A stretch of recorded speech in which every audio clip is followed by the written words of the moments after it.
A little boy was playing a shooting game with his dad, when suddenly his father pulled out a real gun and fired at him. Then came another shot. His sister quickly shielded her brother, and they ducked for cover as their dad kept shooting at them. After a while, everything went quiet. When his sister carefully looked out, all she could see was their car going up in flames. Their father was nowhere to be found. Daoji frantically grabbed their stuff from outside the car and took off with her brother. Now they just had to get back to the city as fast as possible. When night fell, Daoji realized they were almost out of supplies. In their rush to get out, they hadn't even grabbed a single bottle of water. So they had no choice but to sleep in the canyon, huddled together to stay warm. The next day, they started walking again. To figure out where they were, Daoji decided to climb up to the mountaintop. She almost slipped and fell off a cliff on the way up, but when they finally made it to the top, they found themselves surrounded by nothing but wilderness.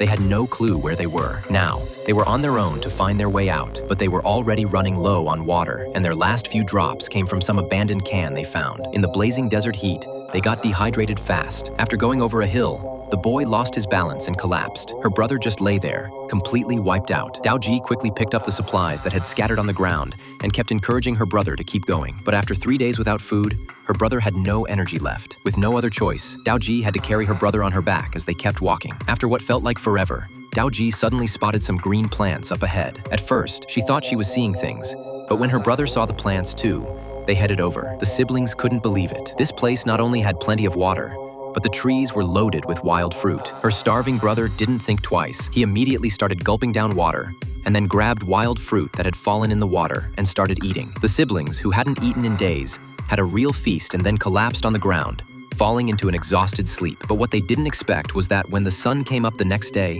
the stream that had been full of water yesterday was completely dried up. Even worse, the two had been so focused on drinking yesterday that they hadn't thought to save any of the water. To save their strength, the siblings lay down on the ground to rest. Under the scorching sun, they were totally exhausted. When the siblings woke up, they suddenly saw a wild man had appeared not far away. He was holding a long spear and hunting lizards that were crawling on the ground.